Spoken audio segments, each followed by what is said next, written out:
नीलम, अभी क्या सिचुएशन आपकी तरफ आप देख रही हैं? यहाँ से कारकुनों की गिरफ्तारियां मुकम्मल हो चुकी हैं और अब यहाँ से मुकम्मल तौर पर कारकुन रवाना हो चुके हैं। कोई भी कारकुन यहाँ पे नहीं है पाकिस्तान तहरीक इंसाफ का। जी बिल्कुल। चेयरमैन तहरीक इंसाफ इमरान खान के जाने के बाद से यहाँ पर हज़ारों की तादाद में कारकुनान मौजूद थे, लेकिन देखा गया कि जैसे ही वो यहाँ से रवाना हो गए तो उसके बाद कारकुनान को मुंतशिर करने के लिए शेलिंग का इस्तेमाल एक बार फिर से किया गया। बेदरीग शेलिंग जो है वो की गई, आंसू गैस और रबड़ की गोलियाँ बरसाई गई और डर और खौफ पैदा करने के लिए, मुजाहिरीन को या कारकुनान को मुंतशिर करने के लिए जो हवाई फायरिंग है वो भी की गई। ताहम उसके बाद चंद एक कारकुनान जो थे वो तो डर के खौफ हिरास से चले गए, लेकिन उसके बाद भी देखा गया कि दर्जनों की तादाद में कारकुनान यहाँ पे मौजूद थे। एक बार फिर से सिलसिला शुरू किया गया जो कि हमने आपको लाइव दिखाया अभी कि किस तरह से जो इक्का दुक्का जो कारकुनान थे यहाँ पर उन पे भी जो शेल्स थे उनकी बरसात की गई है पुलिस की तरफ से। और उसके बाद मुजाहिरीन जो चंद एक कारकुनान थे यहाँ पर पाकिस्तान तहरीक इंसाफ के, जो कि इमरान खान के हक में नारेबाजी कर रहे थे, वो भी मुंतशिर हो गए हैं। अभी जो जुडिशल कॉम्प्लेक्स है उसके अगर इतराफ़ की बात की जाए तो यहाँ पर हमें सिर्फ और सिर्फ पुलिस की गाड़ियाँ और पुलिस के जो दस्ते हैं चंद एक वो नज़र आ रहे हैं, जो कि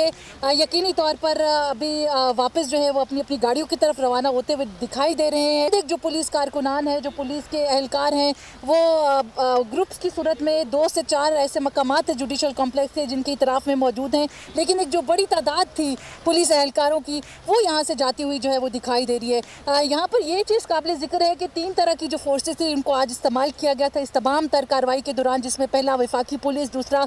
पंजाब पुलिस के जवान, तीसरा FC के एहलकार जिनको इस्तेमाल किया गया। लेकिन इस तमाम तर मामले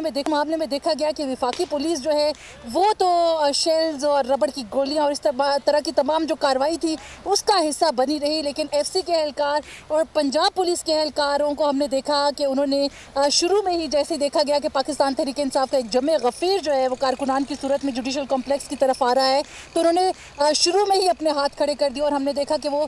शुरू से ही इस तरह की किसी भी कार्रवाई का हिस्सा नहीं बने, बल्कि मुख्तलिफ जगहों पर टोलियों की सूरत में दरख्तों के नीचे जाके बैठ गए। इस तमाम तर जो पूरे दिन की कार्रवाई है सुबह से लेकर शाम तक की, उसमें बताऊं आपको कि दर्जनों जो कारकुनान हैं वो गिरफ़्तार भी हुए हैं। और अगर पाकिस्तान तहरीक इंसाफ के कारकुनान की बात की जाए तो खाली वही नहीं बल्कि मीडिया के जो कारकुनान हैं, मीडिया के सहाफ़ी हजरात हैं, उनको भी देखा गया कि अपनी जान बचाने के लिए जब पथराव एकदम से शुरू किया गया, जब एकदम से शेलिंग का सिलसिला शुरू हुआ, तो उसके बाद मीडिया नुमाइंदगान ने भी अपनी जान बचाने की गर्ज से भागम दौड़ शुरू की। इस तमाम तर इसना में देखा गया कि काफ़ी जो नुमाइंदगान थे मीडिया के वो ज़ख्मी भी हुए। ना सिर्फ मकामी मीडिया बल्कि आपको ये भी बताऊं कि इंटरनेशनल मीडिया नुमाइंदगान जो थे वो भी आज की एक बड़ी अदालती कार्रवाई का हिस्सा रहे। ताहम इस तमाम तर मामले में देखा गया कि सहाफ़ी बरादरी के काफ़ी जो